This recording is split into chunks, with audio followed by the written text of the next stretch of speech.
So, I wanted to do a video about bridging the gaps, like generational gaps in our communities. There's like a lot of disconnects between different age groups, people who came up in different eras with different customs and listening to a different style of music. They have a hard time accepting, even me. I'm an 80s baby, but I still have trouble accepting Uzi Vert and all these, you know, maybe I'm slightly obsessed with Uzi. I don't know. Anyway, yeah. But in order to correct these, cycles, and in order to start breaking these cycles, and we've spent so much time identifying the cycles and the problems, and like, where's the universal solution? First of all, it's got to start from within, man. Black people, yes, our children give us a run for our money sometimes. Sometimes it's our karma coming back around because we were a handful ourselves, and sometimes our children are like to the third degree. Stay down. It takes prayer and patience. It's so sad that people are so excited, like the countdown to the 18th birthday and the high school graduation. Now you can get out of my house. You can't stay here without a job. You got to go. Uh-uh. You 14, but you don't want to follow the rules. I'm going to teach you what happens when you don't follow the rules. You got to go. And then, like, you throw your child out to the streets. They so stupid and headstrong and determined to prove you wrong. They do just about any damn thing to keep some money flowing. Next thing you know, they're in trouble with the laws, and then by the time they get their head on straight and realize and that, and cross over into adulthood where they're able to have empathy for their parent and realize, all this time when I was a child, I just saw her as mommy, but that's actually a person. And she actually has a past, and things have actually, she's actually overcome some things. People not thinking like that at 11 and 14 and 16. Not a lot. Most people not. It's in those mid to late 20s before you finally just realize the sacrifices that your parents made. And that's just on a general scale. You may have figured it out like earlier or much later. I don't know, but and then you don't learn everything about your parent in one sitting. It's always some stuff that comes up that you're like, oh wow, really? And you just have to learn how to have compassion for your parents, man. Continue to respect them. Like, I want to use the gaps in my family as an example on this. Um, and it's probably a little emotional for me. Again, my family is small. At the top, there's my great grandmother. She's 95 or 96 something. And then she had two daughters, Aunt Hattie and my granny. Aunt Hattie passed away. She didn't have any children. My granny only had one child, which is my mom, and I'm the oldest of four. Now, my granny and my Aunt Hattie, I haven't seen them like genuinely get along as sisters my entire adult life, and that's over 30 years. And as I got older and I really saw like the depths and severity of like the damage in their relationship, I realized that whatever their mom, because there were rumors like my great grandmother, had them in competition or treated one differently. Whatever the case is, I just knew that I didn't want to make the same mistakes with my own children, and I didn't want to have that type of relationship with my own siblings. Like, I've seen my mom go for months or what felt like years at a time without calling my grandmother and my auntie, and that's the only family I have. And while she's going through her depression and she's mad about whatever she's mad about, finances or whatever, I don't understand it. All I know is that I'm reaping like the repercussions, like, and I was the oldest and I was a girl, so bam, automatically it's tight on me. But like, I was like extremely, by the time I hit middle school, I wasn't allowed to participate in nothing. My mom was extremely withdrawn and extremely cold, and she started playing this game called The Sims, and it became this obsession. Like, it was weird. It was like an addiction. It was like substance abuse, because it was like somebody being there but not there. And it was so disturbing later on to find out that the whole time she was playing The Sims, you know how like every 2 or 3 years or something your computer might crash? My mom had a binder that she had a family tree for her Sims from the original family. So whenever something happened to her computer, she could rebuild and keep it moving. And I was like so hurt by that, because it felt like mom has tuned us out and she has replaced us with this little digital family. And that shit went on for a long time. But I'm not going in on mom, because, like I said, later on in life, I understood that mom has some issues that are deep rooted that she needs therapy for. And the whole time I was growing up, my mom used to tell me things like, I need ABA. I need, oh, that's when the early 90s is when Ritalin started popping, and that ADD and ADHD and stuff. And oh, that must be what I have. You know, you're always accusing me of being something, having mental health problems, but I wasn't understanding why, because I was a straight A student. Like, schoolwork took zero effort for me. Like, it was nothing. How could something be wrong with me? Because I just had, my focus was, I could daydream a lot because I was done with my work. My work was, it was easy. I had a lot of thoughts. I'm still like that. I don't think that Ritalin can take that away from me. Like, I'm a scatterbrain, and it just happens to be how my brain functions. Like, I can, kind of develop on multiple ideas at once, and I don't care what any psychologist has to say about it, psychiatrist. I believe that my bipolar, bipolar depression, sometimes it's a natural mental illness, but I think that bipolar depression sometimes it's also the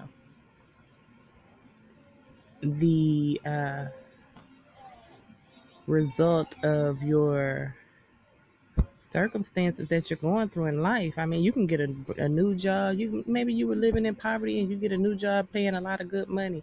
Then yeah, you go from walking around kind of every day to being happy to go to your new job. It's changed your whole mood.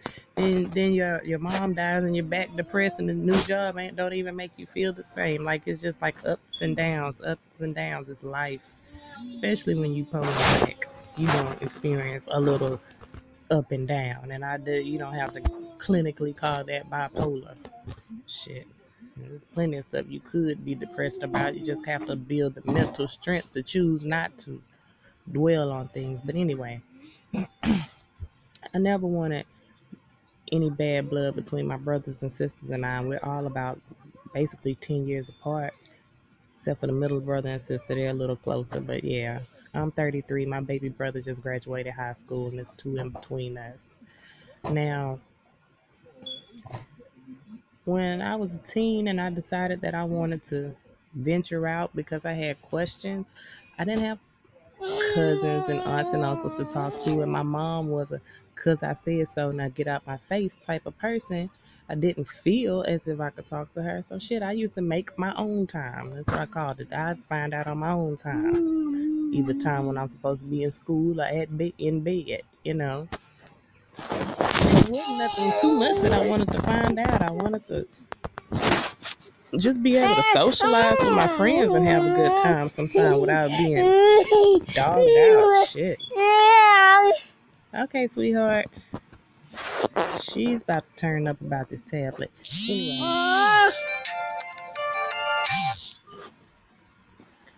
Um, so when my great aunt died, there was this whole rigmarole about, okay, she doesn't have any kids, what's gonna happen to her stuff. So all of a sudden, there's like her friend's an attorney or whatever. My mom finds this will that supposedly has my name on it, like the house is left to my daughter and I. So then the attorney fixes it to where when he comes back from running this shit to the courthouse 9 months later, it's like, okay, we've got it to where you're going to split the property half and half with you and your grandmother. Okay, fine. Don't see him for another 6 months.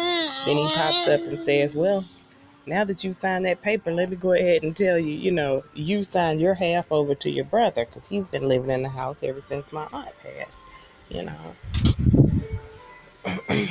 which I guess my grandmother was telling him he could stay there, and then he was under the impression she was giving it to him, and now she's saying like, hey, I helped her build that house, you got to pay me for it, but I'll give you a low price. So now he's mad, and basically, so like now I came up with like the realest idea. Cause like my brother, he wanted to get into like flipping houses and stuff. He went out to the military. He's a police officer now. He's been to like Hawaii and Australia and all that cool shit. Like he's got his money together. He's responsible. Me on the other hand, I'm 33. I had a child at 19. Buried another child at 21. Um, I have two more kids now. 10 years later. I still don't have a college degree, but I was able to get a job at, making some pretty decent money. You know, Hell, if I could survive off of a little over minimum wage, I can damn sure survive with decent money. But like, some kind of way, my brother, I found out that like it would work out to where if my grandmother passed away, then he would continue to make payments to me for the house. And of course, his first reaction was like, well, I hope that, when something like that happens, we can work something out. As in, I don't want to pay you. I was like kind of offended by it. I understood where he was coming from, but I was like, we'll save this talk for another time. And I found, later on, I found an opportunity just recently to like tell him how I felt about, the lawyer changing things the way that he did and this, that, and the other. And I never intended to like give up my part of the house. If somebody left something to you, wouldn't you want to take care of it? So whatever. So, it's basically like if I'm paying you for the house every month, basically I'm basically paying a tax off on your house, and I shouldn't have to pay taxes for two houses. It's like, who told you that? Like this is how you and a lawyer sit around and talk about me, like basically like now plotting against me or building a wall of defense up against me, when the whole time I didn't even want no involvement. I didn't know my name was on a will. And when it was on the will, that was I honored it. I was very appreciative of it. But then to just have somebody write you off of it and have you sign something before they even explain that to you, it's like pulling the rug from under your feet. And I guess it's my fault. I still haven't seen the damn paper that I signed. But you know what? I'm to the point like this. You know, it's like I'm always the one trying to keep everybody together. When everybody goes through their stuff with mom, I'm trying to have this empathy for her, trying to explain, hey, you guys don't get it. Mom's been through some stuff. She's a hoarder. She's displaced right now because of the hurricane.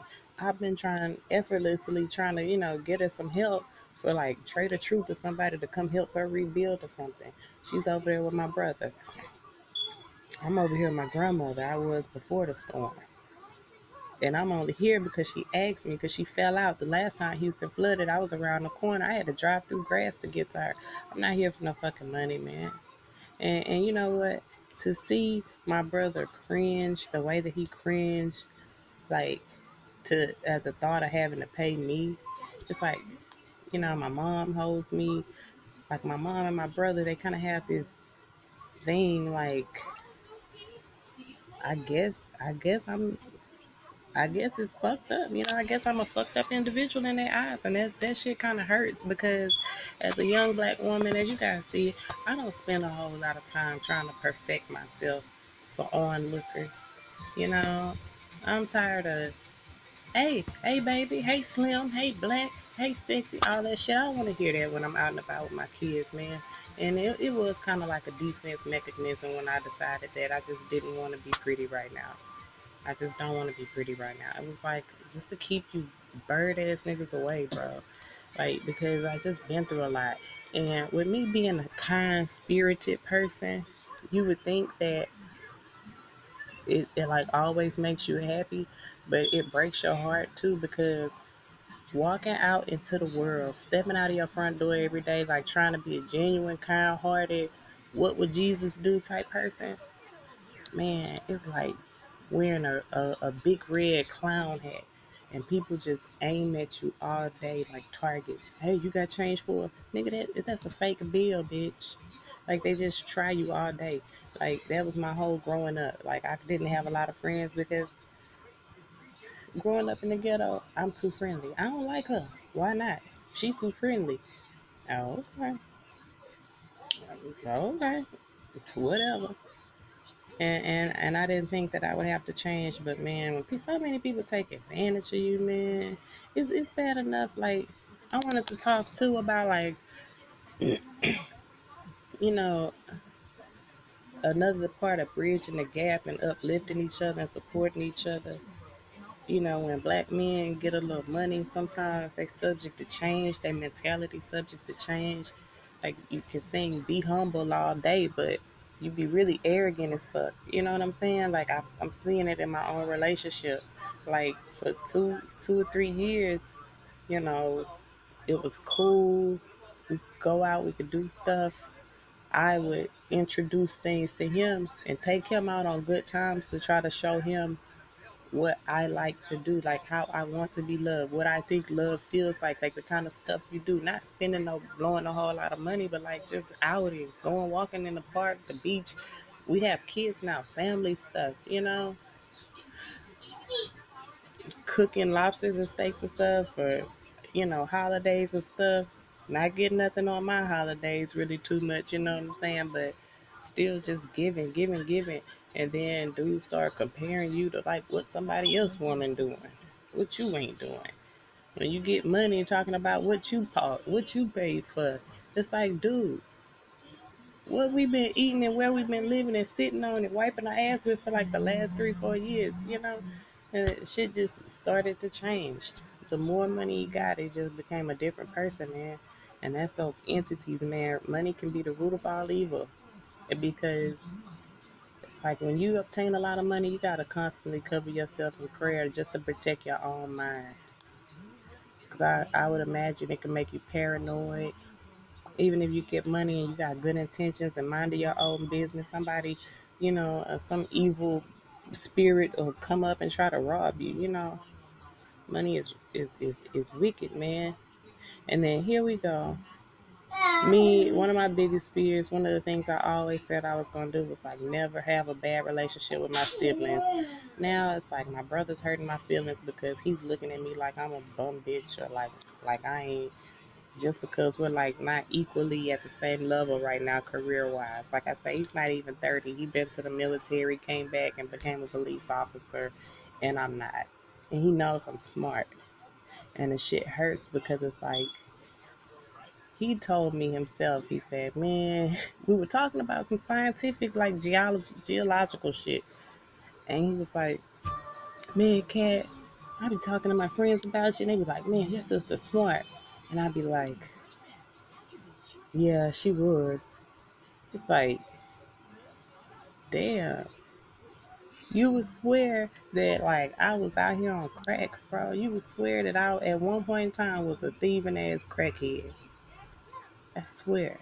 You would think that I was just strung out on powder, like I used to pawn my mama jewelry or some shit. I'm not gonna lie, I've gone in her purse and taken a couple of dollars before, but it wasn't like you come home and the TV missing. It was just mischief, just general mischief, just me sneaking out or not, or coming home late or some shit, or I'm down the street at my friend's house. I wasn't pregnant I wasn't taking her through no major trouble like that, in and out of jail or no shit like that.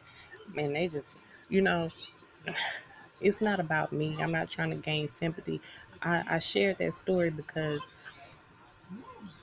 more black families need to hold on to their children and quit celebrating as soon as they turn 18 or dropping the ball before they even get that far. I don't care how hard it is. You just got to keep praying. You got to hold on, man, because it's going to be a little bit longer before your child get a little sense if they're going through a rough patch. But the sense will come.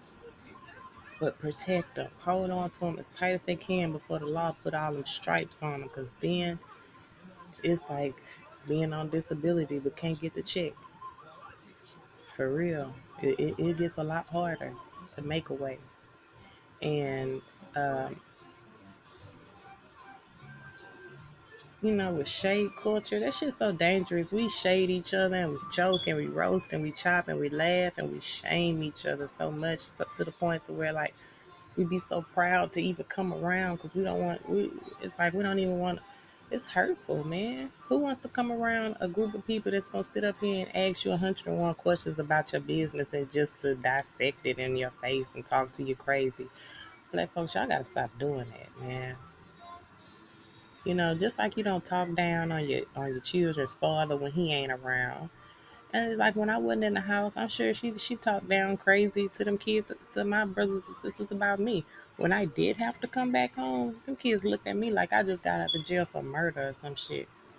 No, I was just over here getting my ass whooped for 4 years. My mom just kind of watched from a distance. I just had two kids and buried one. That's all. I ain't killed nobody, you know. And I did have the resources and the tools to go to college and get through with it. I have to be accountability. I have to be accountable for the fact that I made some poor decisions. You know, in the beginning of my freshman year, um, I was the victim of a date rape drug. And I still to this day don't remember all the details, but what I do know for sure, because I've had a chance to talk to this guy and he's had the opportunity to apologize and I had the opportunity to forgive him and let it go. But I had somebody put something in my drink and try to take money, put me in the car and try to take money from out of my account and then discarded me like I was trash. And this is somebody that I knew since middle school. That shit killed me on the inside. Not only did I know this guy since middle school, but like toward the end of high school, like I was like really liking him. And he was like that star guy. He knew I was liking him and he played that. He played the fuck out of that. And I tried to kill him. And that's when my life went on that downward spiral. That's how I met the dude that took me through even more hell for trying to take that situation into my own hands. I tried to kill that guy. I lost my car. I lost everything as a result of that. And I tried to keep my rage and my anger away from that. I never want to be to the point to where I want to kill somebody again. Because that's not of God, and you will suffer for it because it's not your job. But yeah, I flipped out and I went off the deep end. And when I confessed to my mom that I had been assaulted, what she did, instead of embrace me or help me through that moment in time, when I was actually broken mentally and like super fragile, and like for the first time in my life ever, just crossing over into adulthood, and I told her what happened the next day. And instead of like embracing me and helping me through it, she told me to get in the car with my pajamas on and get my purse. And I did. And she pulled up to the orphanage. And we sat down and had like this therapy session with some counselor. And she's supposed to have authority over these kids. But while we're in here with her, there's this boy rubbing his bare ass on the glass in front of the lady and me and my mom. And at the end of that session, my mom asked the lady, "Do I have to take her with me?" And the lady's like, "Well, she's 18. She doesn't have to stay. So I follow my mom outside. She gets in the car and she lets the window down. I just grab my purse.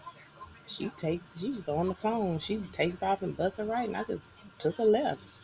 Somebody gave me a bus pass and bam, that was that. That was the end of, that was the death of that was the beginning of a long, slow death of the old me, my child. The child that I was. That was the beginning of that long, slow death of the child that I was. But, I made some mistakes And I take all accountability for that. I don't sit here and blame my mom. I'm not still mad and bitter at her about it. The facts are what the facts are. But my personal opinion is that, like, if I had just had the chance, like, if I felt welcome at home, if they had just said something out of compassion or understanding, or like actually tried to talk to me, like tried to get me, like, just showed me love. If they had let me give me any indication that there was any love left for me, I probably would have left that abusive situation and came home. But I didn't. I didn't come home until after my second. I came home when I found out I was pregnant the first time because they got evicted and I didn't have a choice. And when she realized that I was pregnant by a few weeks, she took the phone book and she flipped it to the abortion clinics and she chunked it at my head and told me if I had any sense left, that's what I would do. And that's also exactly what she told me. It's similar to what she told me when I told her I was considering going to the Air Force, about how that was the dumbest thing I've ever said, ever let come out of my mouth, you know. So now they're looking at me crazy. My granny has let it be known that, my granny's been a ripper and a runner her whole life, and now she's 70 years old, in and out of motels, fighting and needing oxygen 24/7. And like nobody can't do anything for her. Cause like my mom's been out of place since the hurricane. I'm over here with my great grandmother, which is her mom, but she don't want her here. And she's a troublemaker, and she always has been. And my mom trying to make me feel guilty.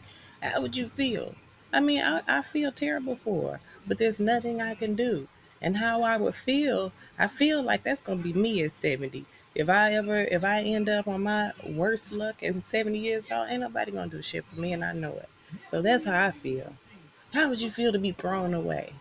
Checkmate. That's how I felt at 18 when you dropped me off at the orphanage. What I'm looking at is what you instilled in me. If you don't follow the rules and do things the right way, this is how your life turns out. And nobody's going to come run up and save you. So what do you expect me to do?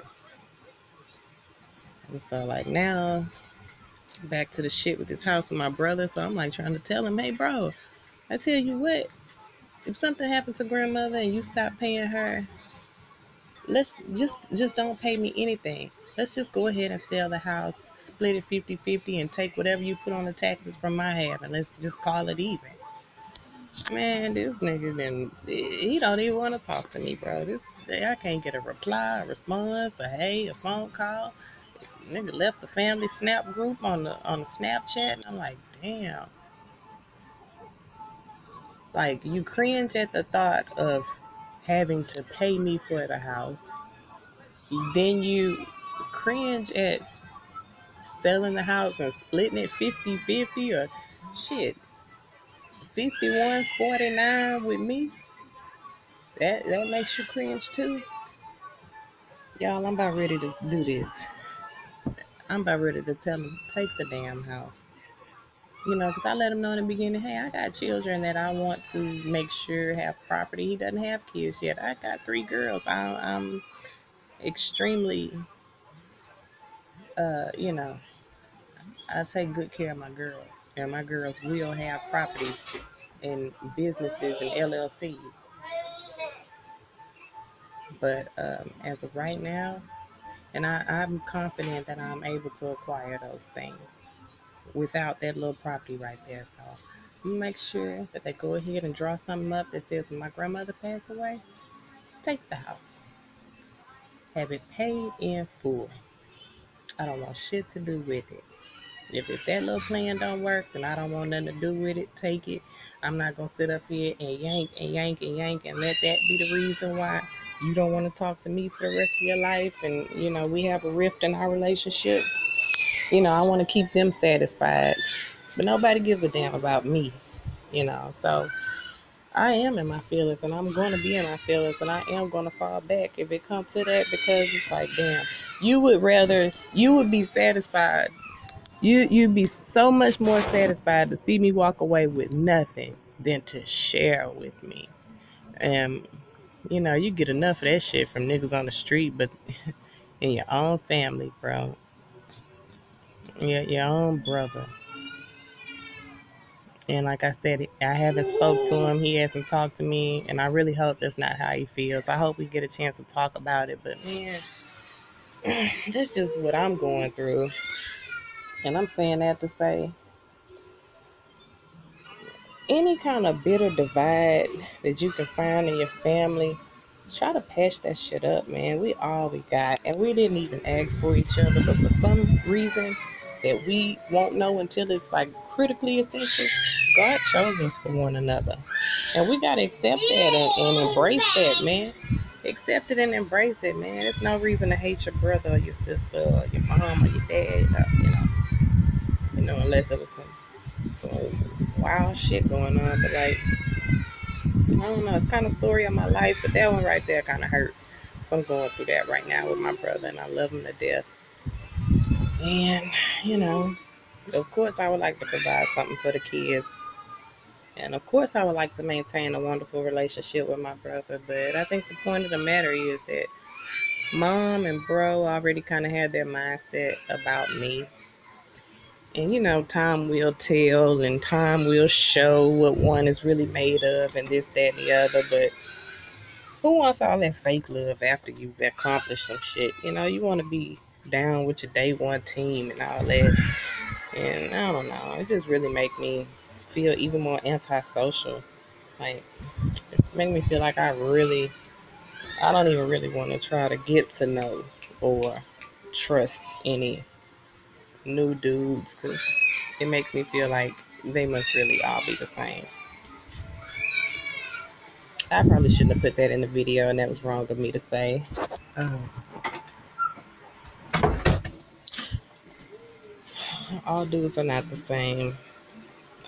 Everybody who looks at this video probably don't have the same first impression.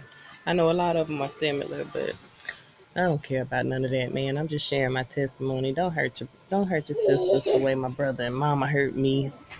And don't do that to your family members. You got that little crazy cousin or that little young crazy cousin with all them kids. Don't talk about her. Help her, man. Help her.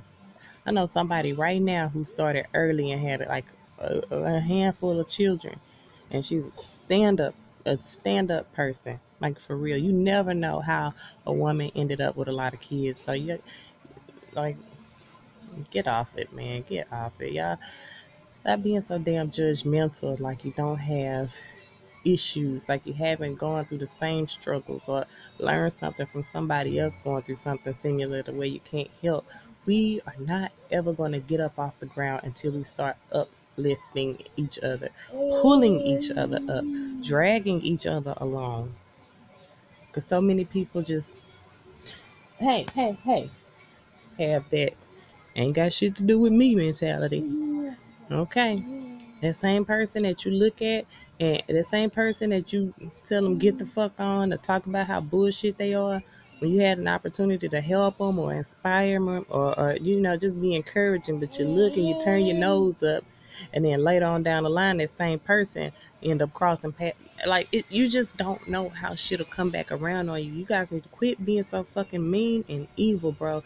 And that's just in general for everybody, because the life and death is in the power of the tongue, and all that pride and that arrogance and that lack of humility, it just sets you up higher and higher and higher to fall. And when God knocks the blocks from under your feet, you crash land. You crash land. Baby, I feel flat on my face with no safety net. And I mean in the form of no support from like my family, like my mom. Like I needed her, bro. I needed her. I needed her safety net when I was sexually assaulted and thought that I should kill somebody, or I just felt unloved and unwanted and dirty. I needed a safety net, and I didn't have one. Luckily, I have healed. I've accepted it. I'm not holding nothing against it, but I'm sharing that story and that message so that it strikes a key and a chord in somebody's ear and their heart, and you start patching it up with some of your family members, man. We got to, ain't nobody gonna hold us up. Once we walk out of those doors, hold on to your kids. I don't want my 13-year-old is so kitty and girly. She's just getting kind of teeny, tweenish. But baby, you ain't going nowhere. When you turn 18, and I might, shut the curfew off and give you a key. You might be driving or whatnot, but you ain't got to go nowhere, baby. You going to work your little job, continue to take your butt to school as long as it takes. You're going to take your butt to school, work your little job if you got one, and if you don't, it's fine. But I don't want her moving out of this house until she's accomplished her master's. Because you should have enough money saved up in the bank to go out. Whatever career you get from that point on, I know you're going to be able to take care of yourself. That's how I want to prepare my children before I let them leave the nest. Mm-mm. I'm not going to clip your wings and then push you and talk about how bad you couldn't fly. Mm-mm. And we need to stop doing that to each other. Now I know I done went on for 35 minutes and 47 seconds, rambling and rambling and rambling. But there hopefully are some gems in there that can help somebody. If you can get past what's on the surface, don't be superficial.